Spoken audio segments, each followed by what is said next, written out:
Good morning. It's a privilege to be in the house of God. That is where our help, our joy, our reminder, and our instructions on how to get closer to God. We're thankful that someone many years ago had that same concern when we were growing up, when we were born and growing up. And even before we were born, the gospel was brought to our family through my grandmother, Chandler. Not grandmother Norling Chandler, but grandmother Chandler, my father's mother. She heard the gospel. She heard the gospel, and she had had quite a few children. Several of them had passed in 1919 during the flu epidemic. And when they said, well, my grandmother asked her husband, I don't know that he had any understanding of the Lord or trusting in the Lord. She had heard the gospel, and she asked him, can we trust the Lord for these children that are still living? And that point in time, Uncle Aaron was the one that was yet alive, and the Lord blessed him to live, and each one after that.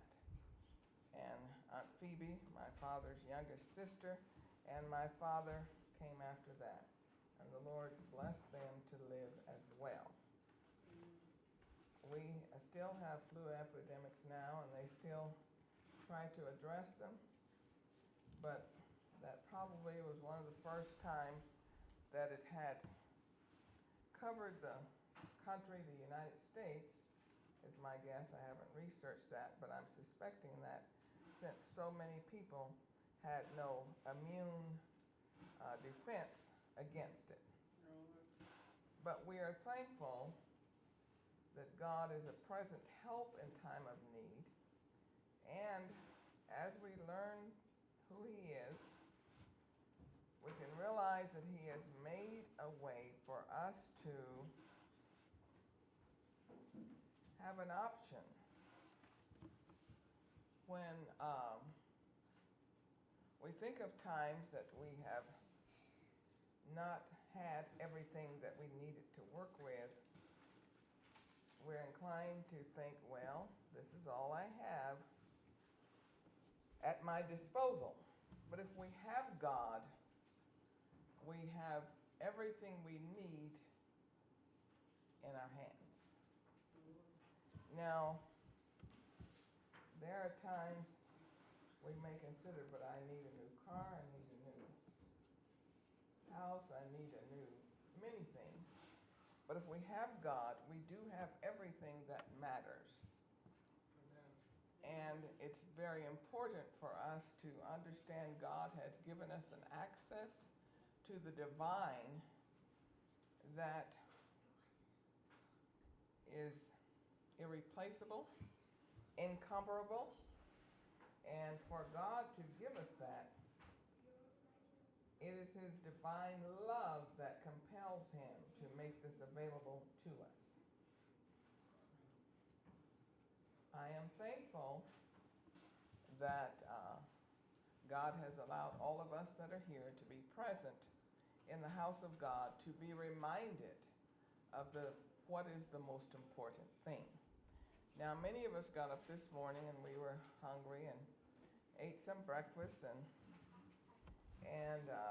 we were given some strength to carry on. Amen. But there are people around the world that don't have that option as readily as we do. But even they, if they find God, God can make a way for them. Amen. Even they. I don't know how many now, we've gone through a few generations since I was introduced to the book Irish Saint. Have any of us heard of that book, The Irish Saint? maybe not. It's the story of a woman who was a servant in Ireland, I believe, and she had particular needs. She could not read, was one of the things, but the Lord blessed her to learn to read the Bible. She couldn't read anything else, but she could read the Bible. And then she had need of an egg per day in her diet for special strength she needed.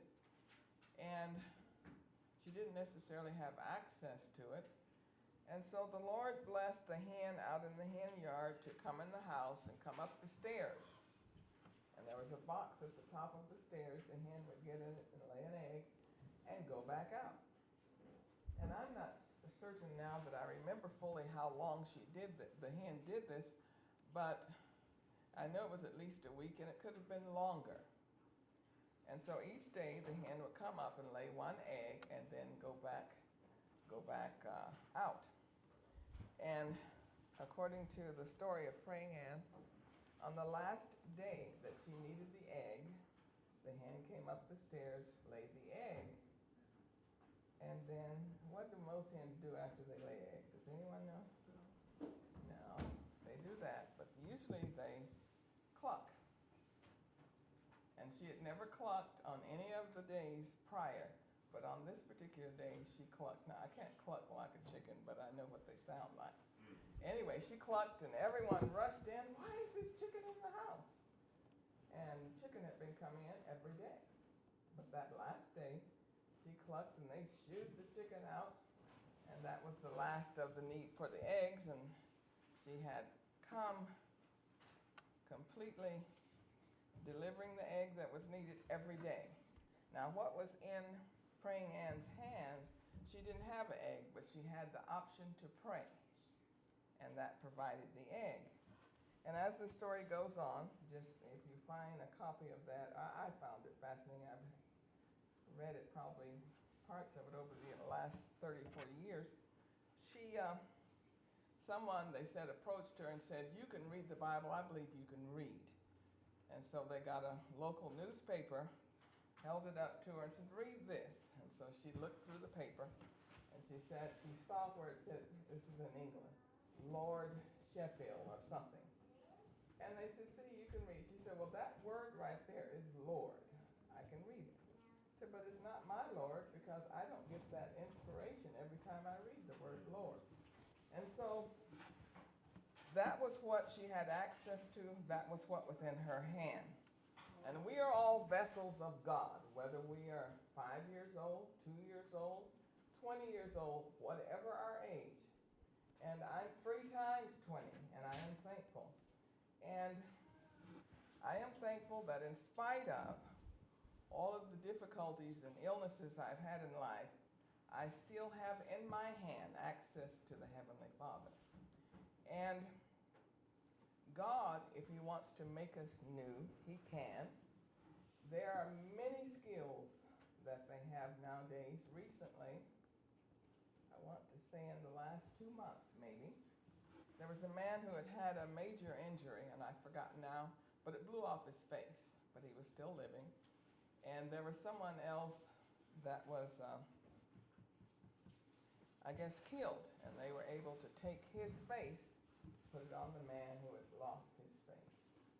And they stitched it all around and put it on, and I think they said he had previously, I don't know if he was the one that previously had a kidney replaced, or he was already on various medications to keep it from being resisted, and he was able to, and they showed this man walking with this new face. It's amazing. Now, I've not known anyone that have asked God to give them a new face necessarily, but I've seen and know of God giving many things new. But the main thing I want each of us, each child, each teenager, each young adult, all of us to bring our minds in and consider, what do we have that is available to us? What's in our hand that we can use to glorify God? What can we do to use to glorify God? Now, as a child, We may feel like, at least when I was a child, I thought it was left to adults, but it isn't. All of us are children of God. And I remember one of my nephews came to stay a while with us. We had just bought our first home, and that was probably 50 years ago, I'm guessing. No, I would have been 15, so it must have been about 40 years ago. Anyway, but he went walking down the street, and he told the new neighbors, we have a church record with Christian songs on it, and he told them about church and so forth. I hadn't met the neighbors yet. My point is he had no reservations about telling them of the God he served and how he worshiped. So how many of us, and I'd like you to just answer by raising your hand. You don't have to say yes, but how many of us like to sing? How many of us like to sing? And I believe that because the singing was beautiful this morning. Well, the point is that is something God has given us, the ability to sing. And that is in our hand and within our power. My father, no, not my father. My father was present, but Brother Stevie Elwell, who has come here to minister, who is now passed on, he told of the time that my father came to his home. It was an epidemic that had come from the Midwest. They brought his brother home, and his brother was gravely ill. How many of us know what a quarantine is? I think that's what it's called. What words would we describe that? Yeah, you have to be separated from certain people. His brother was under quarantine by the health department because many people had gotten the sickness, and I can't remember what it was. Alicia, do you remember? It was something like. There was an epidemic in Southern California, but I can't remember. No, it was in the Midwest, and they came home, I believe. But whatever it is, I can't think of it right now, but highly contagious. And the reason I'm sharing this, my father went to his bedside, but he didn't go in the house. He had to sit on the porch outside the window because no one could have contact with him. The reason I'm sharing this, because there are many things that we find ourselves and we're wondering, how can we go forward? How can we carry on? And I would have wondered about this too, but my father sat in a chair outside the window, and he said he would sing a whole song, I believe, and then he would pray. He'd sing a whole song, and he would pray. Now, this epidemic was of such, and I don't think, if it wasn't cholera, it's the other condition that is similar. It was very highly contagious and very serious. But my point is, what the health department had available is quarantine, and they knew it was highly contagious, and it's not unusual for loss of life. But he told, and I didn't know this, I've preached and told this story a few times, 2 or 3 for sure, and I didn't realize it until I was sharing it in my oldest sister's presence. She said, we were there, we were out in the car, and my father sat on the porch, and he'd sing and he'd pray. How many of us know Brother Don Elwell? He's been here. Well, this would be Brother Don Elwell's uncle, who was very ill. And the question might be, the condition was toxic enough that they didn't have a remedy for it other than quarantine and separation and hoping that those would survive. Well, the Lord blessed, and he survived and lived and married and had children and pastored 2 or 3 congregations and before he passed on. But what I want us to notice is that when we have God, we have something in our hand.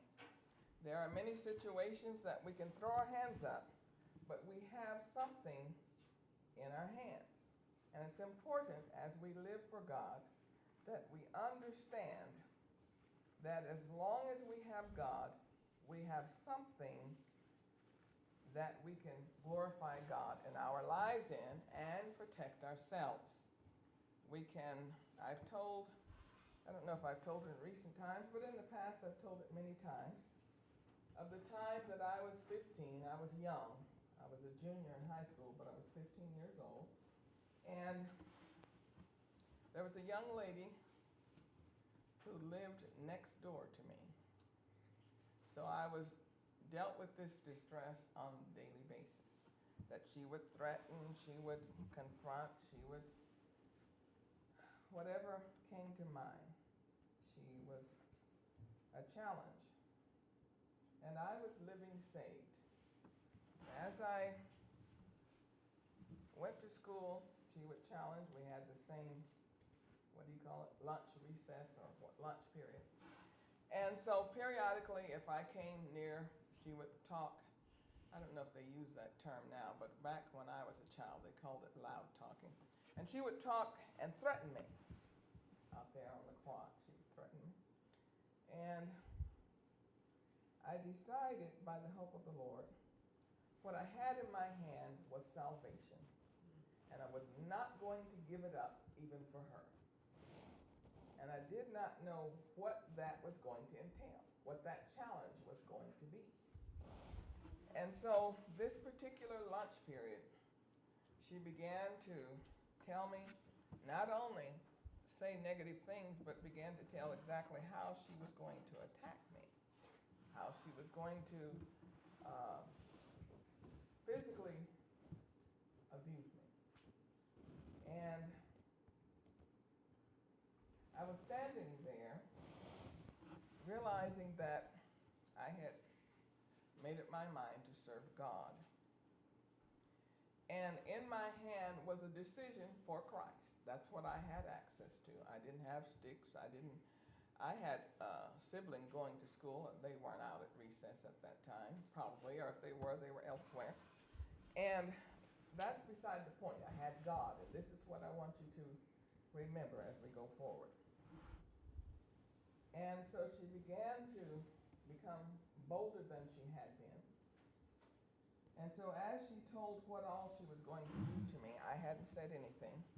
I had a friend whom I had been in school with since about 7th grade, I think, 8th grade, anyway, middle school. And she was nearby. I didn't expect anyone to come to my defense. I didn't expect anyone to say anything. But she spoke up and she said to the neighbor who was bullying me, she spoke up and she said to her, she said, well, if you decided to fight Alice, she probably could beat you up.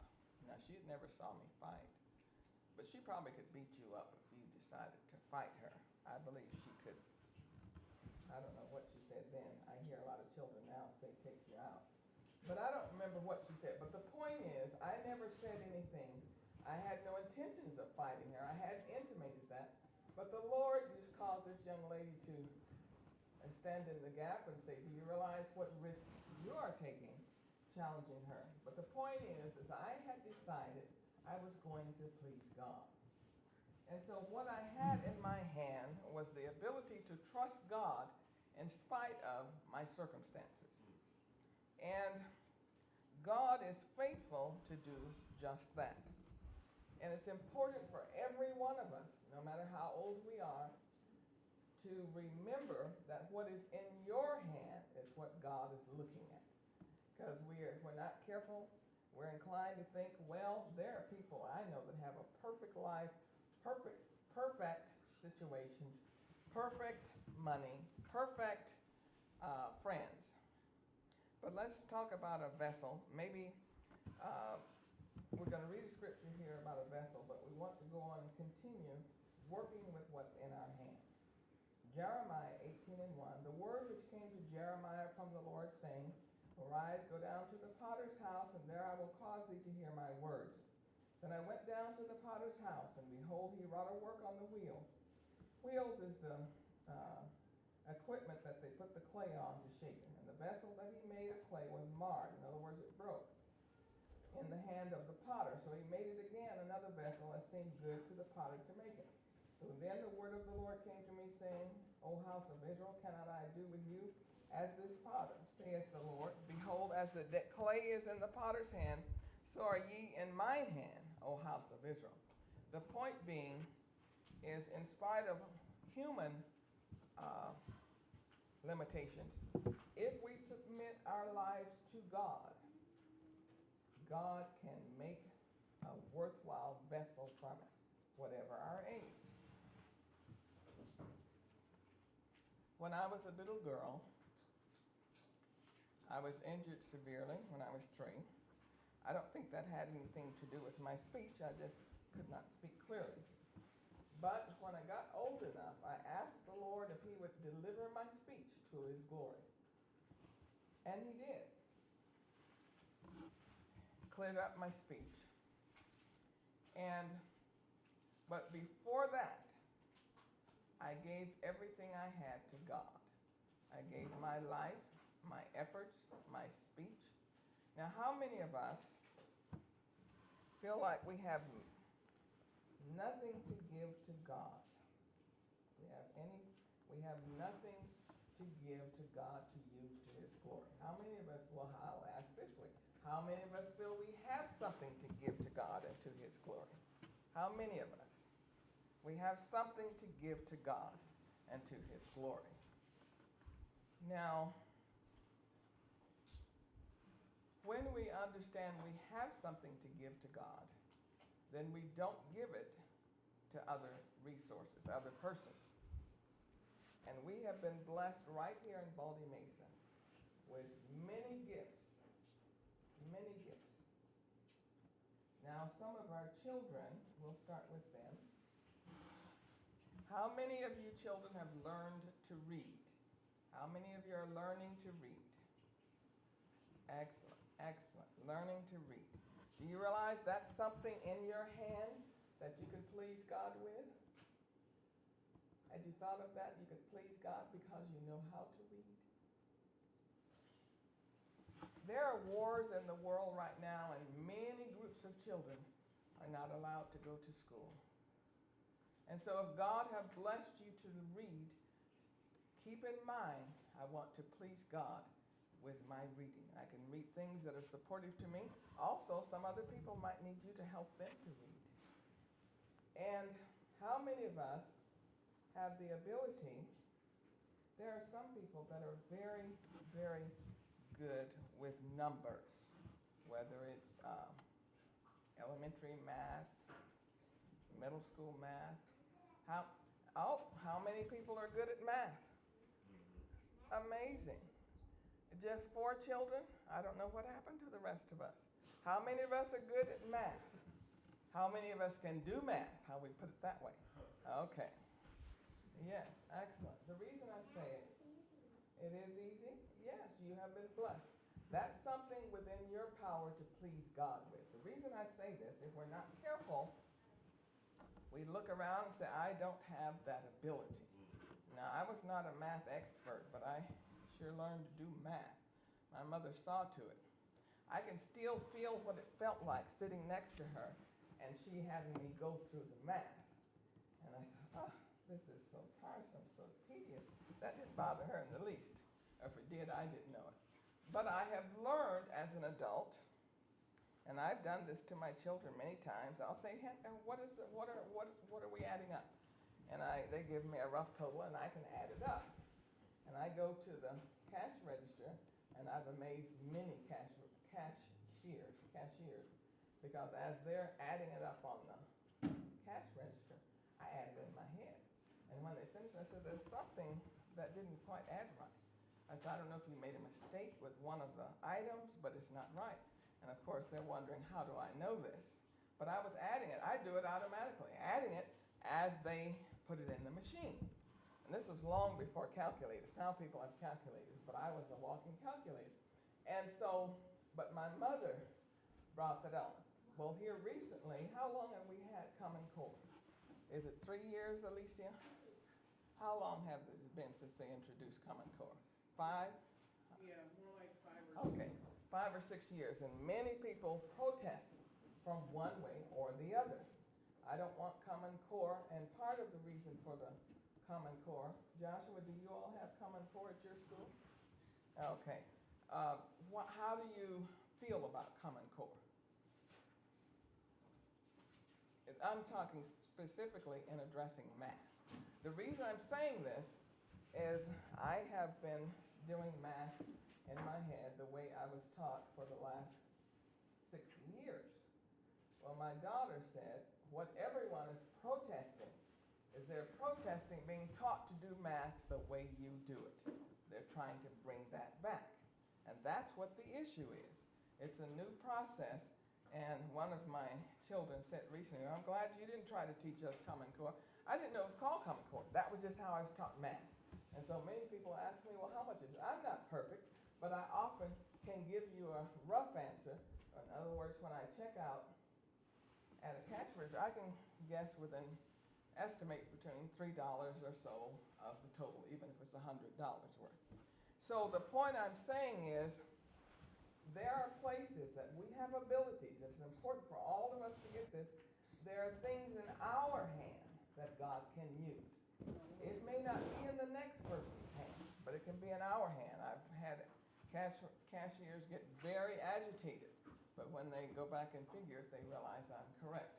I had one man at Status, they used to have a sign. I may be responsible for the sign not being there. I wasn't trying to make an issue, but they totaled the groceries, and I said, that product, that's not the price that it was. And they said, how did you know? I said, well, they had someone check, and anyway, on the sign, they said, if this is rung up incorrectly, you can get it free. And so it was rung up incorrectly, and he was so agitated. He said, you can just walk in here and say all you want and try to get all these products free. I said, no, I'm just addressing the one you rang up incorrectly for me. And they used to have it posted because they would stand behind their prices. But as they stood behind them, I came through. And maybe they didn't have people that could do that. So anyway, the point is, God gives me a keen mind when it comes to numbers and people. Now, when it comes to directions, I have to write them down. But when it comes to numbers and people. Now, when it comes to caring and supporting, there are people in our lives that we can give God glory by our faithfulness to Him. Now, there are persons at school sometimes that may need your support, because people often will laugh at other people that don't have abilities. But we don't have to do that. We have a strength in that place. We can give God the glory because that is in our hand. Just because we have abilities over someone else doesn't mean we're better than them. It's a gift that God has given you to bless other people. And when we realize this, God allows us.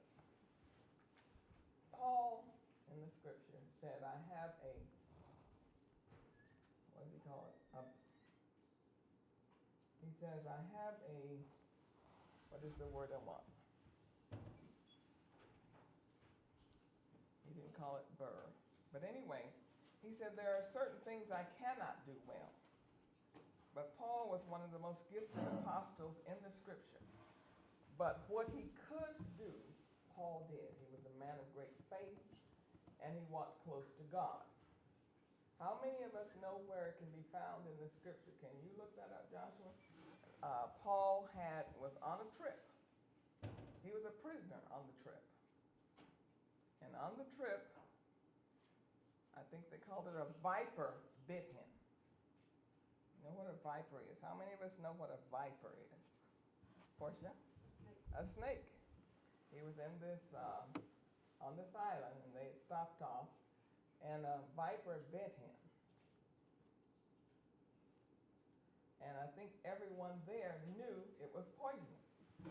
Now that's no plaything, because if you're bitten by a viper that everyone knows is poisonous and it is poisonous, it's not very long before it attacks your whole nervous system and it can kill you. Well, Paul was a prisoner. In other words, he didn't have an entourage of people supporting him. He was a prisoner, probably being taken back. You found it? Sounds like it. Read it. And when Paul had gathered a bundle of sticks and laid them on the fire. Just a minute. So read it a little louder. That's exactly it. Paul found a bundle of sticks, go on. and he laid them on the fire. There came a viper out of the heat and fastened on his hand. And read the next verse. And when the barbarians saw the venomous beast hang on his hand, they said among themselves, "No doubt this man is a murderer who thought he had escaped the sea. Yet vengeance suffereth not to live." In other words, they felt like God was punishing him. And that's why this viper, this snake came out of the pile of wood. It was probably living in the wood when he picked it up and bit him. And they expected him literally to fall over dead. So their opinion was, God has permitted this, he needed to be punished. Well, Paul didn't have someone that was trying to protect him or defend him other than to take him to Rome to go to before the courts. And so there he was. Even in these circumstances, he was still a child of God. What we are addressing is what is in our hand. And so when he pulled this is in Acts 28 and what, Joshua? 28 and 3. 28 and 3. When he put the pile of wood on the stone, on the fire, now you all may not make fires like that. Nowadays it's difficult and illegal in many situations. But when I was a girl, we had exactly that. Outside in a certain area on the yard, it was the trash pile. And we put trash on it and burn it. And so anyway, this viper, which is a snake, bit him. Okay, can you continue reading there? And he shook off the beast into the fire and felt no harm. Continue. And this, Howbeit. howbeit they looked when he should have swollen or fallen down dead suddenly. But after they had looked a great while and saw no harm come to him, they changed their minds and said that he was a god. Okay. Now, what did Paul have in his hand? He didn't have riches. They'd stripped him of that. He didn't even have prestige. They had him as a prisoner. He didn't even have clothing or anything to trade with them. What did Paul have in his hand? I'm calling it a figure of speech. He had God. He was still a Christian. He was a Christian. And so in spite of such dire circumstances, he had God in his hand. And our vision and our burden is for us to realize that what we have in our hand is what we can live and use to the glory of God. And Paul had God with him. And the people made a judgment under normal circumstances. Maybe they would have been correct. But Paul had God, and he had access to God. He was a child of God. So in spite of these dire circumstances, everyone on that island, all the people, they called them barbarians. Do we have any idea why they called them barbarians? It wasn't that they were not a functioning society. They were. They called them barbarians because they did not know God. And so God used what Paul had in his hand to reach these people for God. In other words, these people had a functioning society. They actually had everything to make it there, but they didn't have God. And God allowed them to end up on this island and to be bitten by a viper. But by doing so, and it was normal circumstances, God used what Paul had to his glory. God was able to bless in a way that I don't think those people on that island ever forgot Paul or his God.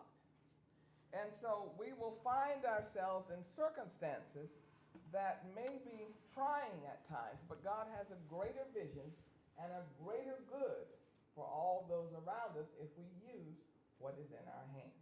Many times we are waiting for something else to happen, waiting for a grand, what we consider a grand situation, but I don't think there's any ruler in the world that would have had a greater impact than Paul did that day, because they had met this viper long before Paul came there.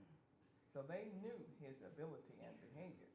But Paul stood before them a whole man, and the only thing he had going for him was that he was a child of God. And so it's important for us to remember that what we have in our hand, it may not translate to something fantastic or something amazing in the eyes of everyone else. But if you have a connection with God, God wants to use what's in your hand, what you have to work with, what you have to offer. And when we are willing, we can seek God daily to be used by him. And it would be interesting to know what Paul's prayer was that morning when he woke up. Because in that instant, when the viper bit him, the scripture doesn't say Paul got on his knees and decided to have a special prayer.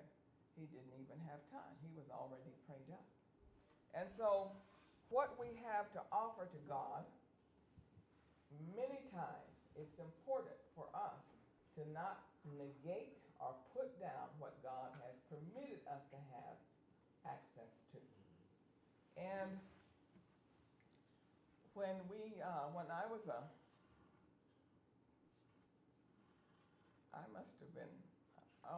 I might have been in junior college, so I might have been 17 or 18. And I'm trying to remember now, I can't remember if my father was alive or not, because if he wasn't, I was just past 20, so I wasn't much older. And my mother, every Christmas, I think you've heard me tell this story, every Christmas, because she had such a large family and she didn't know who was coming for Christmas, she would just cook food. And we had our freezers were longer than half of this pew. And she cooked food. I think the one in the house was closer to this size. The one in the garage was longer. And she'd cook it, and then she'd put it in the freezer after Christmas, whatever was left over. And we didn't have microwaves. We would, at that time in Bakersfield, January was the time we had the winter meeting. And so saints would come through, end of January, they'd come through, or 1st of February, whenever it was, they would come through and they'd always say, knew where Brother Chandler lived, who was my father, the Chandlers, my parents. And they'd come through and my mother would say, Alice, please go and get the food out of the freezer and heat it up for our guests. And so I'd go and get the turkey and the dressing, and that meant heating it in the oven. And then I'd get the pies and we'd heat those too. And we'd serve, and I grew up with saints coming by. That was something I enjoyed. It was not a burden. But they all came by. I'd spread the table over, and they'd all eat and leave. And this particular day is what I'm telling you about. And after they had left, and I don't know whether it was about 11 o'clock, they'd eaten, and we rejoiced, and they left. Then another group of saints came, traveling through Bakersfield. And my mother said, Alice, set the table. And I went and got some more food, heated it up, set the whole table again. And we all, I don't know if I ate every time. I probably served after a while. I served every time. But anyway, and so we all ate and we rejoiced with the saints, and they left. And then, I don't know if it was an hour or so later or two, another group of saints came through town. She said, Alice, set the table. I took and heated up whatever food that needed to be heated, spread the table, and all the saints ate. Now, as far as I know to this day, each carload that came didn't know the other had been.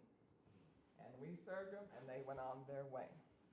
My point being is what was in my mother's hand, what she had a giving heart. I've seen my mother serve people that would come down the road from Carversville, and it was a little community, and maybe they had been told. I was a child. Maybe they had been told the Pastor Chandler lived down there, and they come knock on our back door, and she'd take a tin pan. You know what that is? Pie pan. And she'd fill it. My mother always had a pot of beans on. She'd fill it with her amazing beans. I don't even know anyone that could cook them like she did. And probably cornbread, and she'd hand it out the door, give them a plate. And that was what I grew. But what was in her hand? There were probably people that had many other things beyond what she had, but what she had, she gave as unto the Lord. And the Lord blessed that effort. And then, this has been about 15 years ago now with ourselves, no, maybe more than that, 20 years ago, we were living out here on the desert, and I don't know if my husband, what happened, but we had some neighbors, and I gave them food, whatever I had, and they were without, and then he got a job or sold a horse or something. And he got he got some money. He came over, he said, okay, Johnson, I want you to go into town, into Phelan town. I want you to go into Phelan, into town, because I'm going to buy the Johnson a meal, because the Johnsons that supported them. He said, you can eat and order whatever you want, up to $100. Thought, wow, he must really think we eat a lot. Or what he was saying was he was being generous. And he was moved because I had followed the pattern of my parents. There were people in need, and I wanted to support them. I didn't even think about getting anything in return. But they came over and said, you just go and order your entire family up to $100.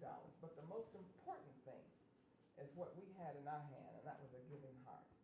Because what I gave them, I didn't give them a whole lot, but my mother taught me how to can. And so I had access to a lot of peaches, and I canned them, and my goal was to make them as beautiful to look through the jar as my mother did. I came pretty close. And so I was passing out fruit to whoever was in need, and I think I gave them some. But the point is, there are times we may not have that, but we may have what Mother Miles had. And I've told you about that. Mother Miles was a praying woman. Mother Miles is, we have some Douglases here. Who do we have? Offspring. I can't think now, but we used to. Brother Ray and Brother Wayne was her grandsons. And she stood before our congregation different times when we were in Pomona. She was in our congregation. And she said, I travel around the world. And of course, I thought, I was an adult, I was a minister, but I thought, that's amazing. How does she travel around the world? I hadn't heard about it. She said, I travel on my knees. And I thought that was so amazing. The point I'm saying, at that time, Mother Miles was probably about 90 years old, and she was still traveling on her knees. What am I talking about? That's what was in her hand, to be used to the glory of God. And she faithfully continued to pray. She said, I travel around the world on my knees, praying for all the many crises as well as those there in the congregation. And I've never forgotten that. I was so honored to have her in our congregation. And she said, I travel around the world on my knees. And praying and being a prayer warrior is a critical tool to have in our hands. Right. It's a critical tool. And so there are times I said, Lord, I can't be there, but you can. And I petition the Lord for whatever the need is. When I was a girl, I would drive my father to LA, and if I wasn't driving, I was riding. And he and I were heading, he pastored in LA. And I don't know if any of you know this place now, but back then, whenever we come from Bakersfield, we come around a mountain that was real tight. And then we merge onto the, now they call it 110, but at that time it was the 11 freeway. And so we would merge, and it was just enough room. Wasn't even a curb, other than if you were standing there, I don't know if your feet were fully on. And as we turned that curve, there was a woman standing there, right up against the mountain with a little white handkerchief waving it, because her vehicle had stopped just past this tight curve. Thought, Lord have mercy, but that was the only thing she could do. No emergency vehicle had come. She was sitting there waving this little white handkerchief. And so I looked at my father, and I saw his lips start to move. I thought, oh, he's praying for that woman. He's praying for her that she survives. I never knew what happened to her, because you couldn't stop. There was no place to stop or anything. But that didn't stop him using what was in his hand. He began to pray for her survival, because it was such a tight spot. If she stepped off, she would have been hit. And it was just enough room for her to stand there. And he began to pray. And from that, I learned something. There are many places that What is in our hand is the power and ability to pray, and we can use it over and over and over again. And may God help us, every one of us. There is not one of us here that do not have something in our hands that God can't get glory from. And so when we understand this, we can guard the things that we have. We can understand how precious they are. There was a young man over in Luke's 7th chapter. I believe you've heard me read this before. It was a widowed mother, and she had a son, and the son died. They were taking him on a stretcher. They call it a bier or whatever, stretcher, to be buried. And a man of God saw this woman and her only son who had died. And what did he have in his hand? He had the power of prayer in his hand. And he prayed for this young man. And the young man was raised to life, raised up. He didn't die, but he was raised up. This was the only son of this mother. Now, there might have been people that said, well, you need to give money to this poor widow, and there are other things you need to do. But what the man of God had was power to pray for the healing of this young man's body. And he was healed and raised up. So let us be reminded of the many situations that we have something that God can use. And each day we want to make sure it's available to God to be used to his glory. God is moved by the hearts of men, women, boys, and girls when they desire to please him. And there are people that want to know God, do not have God, and they are not saved. And God knows their heart. And you know the story over in, I think it's it might be in the 7th chapter of Luke also, the 36th verse. There's a woman, she was not a Christian, she was not a woman of God, but she heard where Jesus was visiting. And she went in, and many people looked around and said, oh my goodness, that woman is, you know who she is. And I believe that Jesus was gracious in many instances, because the scripture tell of instances of women whom men had condemnation for, but Jesus realized that they were not innocent either. He realized that they did not have innocence, and he never was confused by that. And so he would, anyone that came to him, he was gracious to him. So Jesus was visiting. This woman came in, and she was not a Christian woman, but she desired to know Jesus. Now, there are people that are not Christians. They may feel they have nothing to offer, that they have nothing to share, but Jesus looks into the heart. And to me, that is the most amazing thing about God the Father, God the Son. He looks into the heart. So in Luke, let's see if we can find it, 7th chapter, we'll begin reading. Let me see if I can find it. I don't think that's it. Let me get it. The woman came in to speak, and when she fell down at Jesus' feet, she anointed his feet. And then she took her hair and wiped his feet. That's all she had in her hand. But she used that to the glory of God.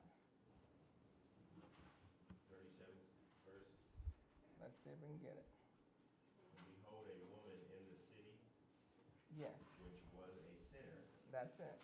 when she knew that Jesus sat at meat in the Pharisee's house, Yes. brought an alabaster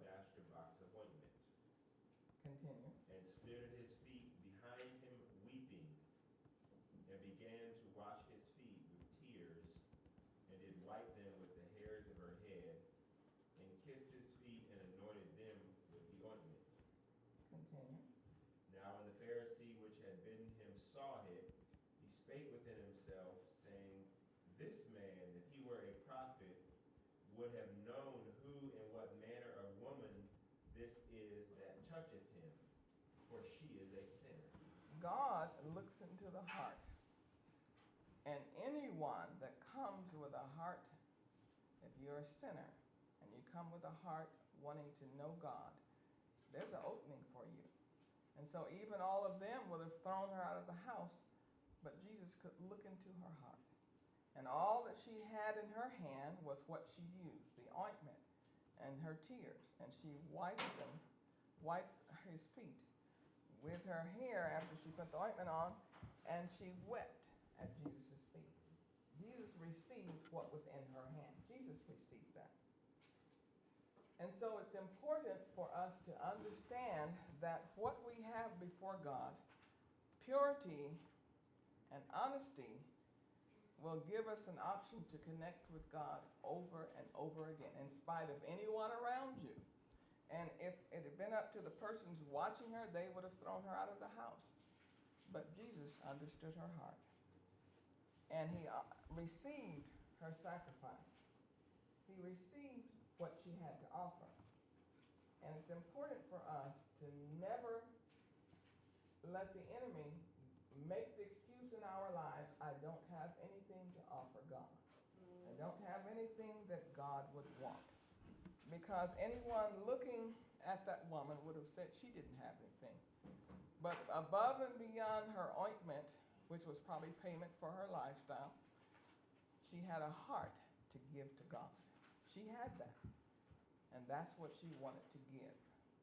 And it's very important as you go through the day, don't think, well, when I get to be 50 years old, I'll be ready to serve God. When you're 5 years old, if you know who God is, you have something in your hand to give to God. You have a heart of obedience. When you get to be 10 years old, there's something in your hand you can give to God. And maybe you're like Sister Foster said, she got to where she couldn't walk, said she wanted to work for the Lord, and the Lord said, your hands are still working. And she began to write letters to many young people. And some were incarcerated, and some maybe not. And what she would ask them, if you have any questions, spiritual questions you need answered, just write to me. I'll respond to your needs. And she was in she couldn't walk, she was in I call them motor carts, whatever they're called. But her hands, she said, my hands were still working, so she wrote many letters. There is something in our hand that we can glorify God with. There is something that God would be pleased with. And the one thing I'd like to encourage us to not have anything in our hand that God can't get glory from. But everything that we have to offer, when we offer it with a pure heart, God can glorify, he can multiply, he can deliver, he can work where no man can work. It's amazing what God can do. I remember the first time when we were bidding on this chapel, we were trying to talk to the people. Now we must have gone 8 months, it seemed like. And I was so weary, and I thought, oh my goodness, maybe we should give up. And my husband said, well, I'd like them to reduce the interest rate 1 more point. I said, oh my goodness, honey, they probably won't even talk to us anymore. So we went to the realtor, and he said, yeah, I think that's what you should do. You can call and ask them write them and see if they'll reduce it. And they did. But the point being, I had looked at this chapel, passed it, and told the Lord, I said, Lord, there's not many places around here where you have chapels. And there are a lot of, I'll call it red tape. It's a colloquialism. To get a chapel, you have a lot of permits and then secondary permits just to have the privilege to build a chapel. So one standing, well, you're miles ahead. And I see it and I said, Lord, that would be just the chapel for us. but of course, someone else has it. I was in Bakersfield at a funeral, taking the newspaper there for my niece to look at for ads, flipped open, and there was this building sitting on the, I've never seen that particular insert since then. And this building was there, and it said it was for sale. There was no sign here. It was just in the paper. I said, that's that church. Oh my goodness. And I didn't get the paper every day. I bought that one special for someone else. And the Lord let me see it. We came and started negotiating. We didn't have a whole lot in our hand, but what did we have in our hand? We had God. We didn't have a whole lot, but we negotiated. Our realtor said, well, you need to negotiate with what you have. What you have, you present that to them. And so what we can gather from that is all of us with an honest heart, and I believe I've shared enough scripture to support those that are Christian. God can use what's in our hand. Those that are not Christian, God wants to bless us. So using what is in our hand eliminates all excuses for what we don't have. What we want is to use what we have, and God can multiply it amazingly. Amazingly. God can multiply it. So let us not cease to pray. Let us not be discouraged. Let us not let the pressures of time take away from us. We're living in a time now that electronics are so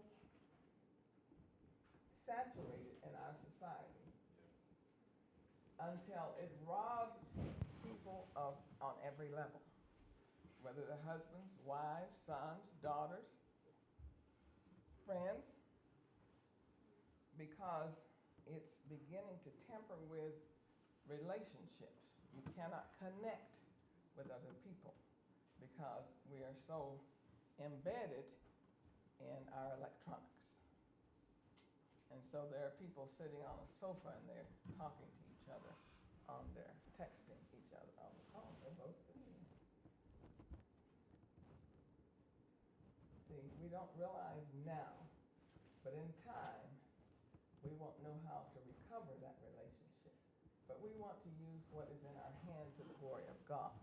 We want to not let anything take away from us what God has for us and what we have available to us. Now, Brother Aaron has mentioned times to time, let us use it to the glory of God. Let us share enough with people so that they can comprehend who God is through the electronic means. That is in our hands, and if we can do that, it may have reaping of something good. But if it's allowing us to shut down our relationships with each other, then that's robbing us. Don't ever not talk to each other. Don't ever not pray for each other. If you see someone that is embedded to the point their relationships are breaking down, we have within our hand the power of God. We have that in our hand to pray for God to reconnect us, to reinvent the relationships, because it's important that we make that investment to use whatever we have in our hand to the glory of God and to each other. And praying for one another, that's another way to connect. Because you pray for someone enough, even if you can't tell them all that you prayed for, you connect with them because you're thankful and pleased to see that they are surviving and doing well. But what I want to encourage us all is this. Remember, what you have in your hand can be used to the glory of God, and it's different with every one of us. And I think I stressed age doesn't stop us having something in our hand to serve God. We may be young, we may be mature, but there is something within our power to glorify God. And anything that can't be used to glorify God that we're holding in our hand, we need to take that out of our hand. But remember, God has blessed us And He can rework us. He can guide us. He can affect our thoughts and our situation. And I was thinking about my daughter called me after she was hired. And she said, guess who I saw? And I thought, how can I guess who you saw at a new school? I have no clue. She said, you don't want to guess? I said, no, I can't even begin to guess. And she was excited. She said, I saw Kylise. She goes to my school. And so it was a very special day when she saw her dear, precious Kylise on her campus. And so that brightens her day every time she sees her. But we don't know what path God is going to put us in, or what we will have in our hand to bless and to impact the world. May God encourage our hearts. May we understand there are challenges sometimes when we share. We may make something sound simple. That's not our intent. We just shorten the story. But the point is, when you have something in your hand and you're giving it to God, you may meet a challenge. But that doesn't mean God can't work. He can.